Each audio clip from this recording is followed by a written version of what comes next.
السلام علیکم ورحمۃ اللہ وبرکاتہ۔ میں ہوں مشعل یوسف اور آج میں آپ کو بتاؤں گی ایمان کا بیان۔ چلیں جی، آج میں آپ کو ایمان کے بیان کے بارے میں بتاتی ہوں۔ بسم اللہ الرحمن الرحیم۔ پیارے بچوں، ہمارے پیارے رسول حضرت محمد مصطفیٰ صلی اللہ علیہ وآلہ وسلم نے فرمایا کہ اسلام کی بنیاد 5 چیزوں پر رکھی گئی ہے۔ اول یہ گواہی دینا کہ اللہ کے سوا کوئی معبود نہیں اور حضرت محمد مصطفیٰ صلی اللہ علیہ وسلم اللہ کے رسول ہیں۔ دوسرا نماز قائم کرنا، یعنی قاعدے کے مطابق پابندی سے نماز پڑھنا۔ تیسرا زکوٰۃ دینا۔ چوتھا حج کرنا۔ پانچواں رمضان شریف کے روزے رکھنا۔ اللہ تنہا ہے اور بس وہی معبود ہے، اس کے علاوہ کوئی عبادت کے لائق نہیں، اور حضرت محمد مصطفیٰ صلی اللہ علیہ وآلہ وسلم اللہ کے سچے اور آخری رسول ہیں۔ ان دونوں باتوں کی گواہی دینے اور دل سے اقرار کرنے کو ایمان کہتے ہیں۔ کلمہ طیبہ اور کلمہ شہادت میں اس کا اقرار ہے۔ کلمہ طیبہ لا الہ الا اللہ محمد رسول اللہ، کوئی معبود نہیں اللہ کے سوا اور حضرت محمد صلی اللہ علیہ وسلم اللہ کے رسول ہیں۔ کلمہ شہادت اشہد ان لا الہ الا اللہ و اشہد ان لا شریک لہ و اشہد ان محمدً عبدہ و رسولہ۔ میں گواہی دیتا ہوں کہ اللہ کے رسول کوئی معبود نہیں، وہ تنہا ہے اور اس کا کوئی شریک نہیں۔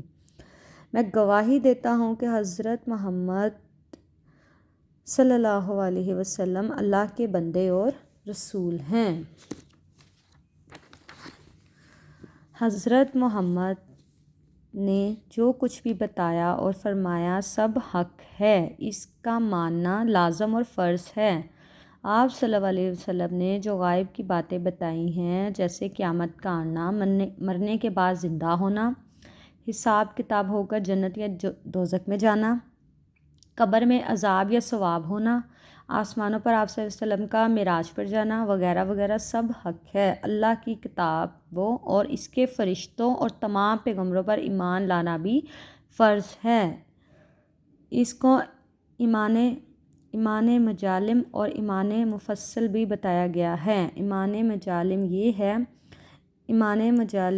ایمان لایا میں اللہ پر جیسے کہ وہ اپنے ناموں اور صفات کے ساتھ ہیں، اور میں نے اس کے تمام احکام قبول کیے۔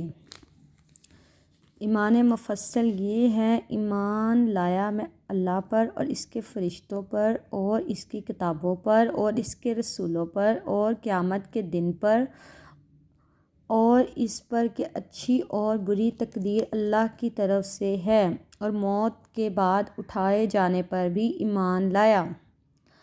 جو لوگ اللہ تعالیٰ کو نہیں مانتے یا حضرت محمد صلی اللہ علیہ وسلم کو نبی یا رسول تسلیم نہیں کرتے، یا آپ صلی اللہ علیہ وسلم کے بعد کسی دوسرے کو بھی نبی سمجھتے ہیں، یا جو لوگ قیامت کے دن کو نہیں مانتے یا اسلامی عقیدوں کا انکار کرتے ہیں یا اسلام کے فرضوں کو نہیں مانتے یا اسلام کی باتوں کا مذاق اڑاتے ہیں، ایسے لوگ کافر ہیں۔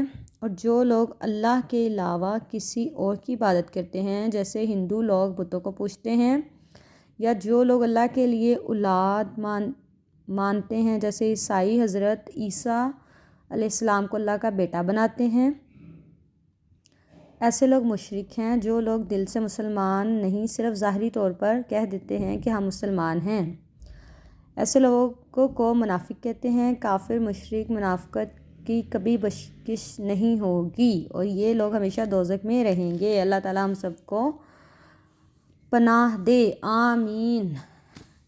جزاک اللہ۔ امید ہے آپ سب کو ایمان کا بیان بہت پسند آیا ہوگا۔ اللہ حافظ۔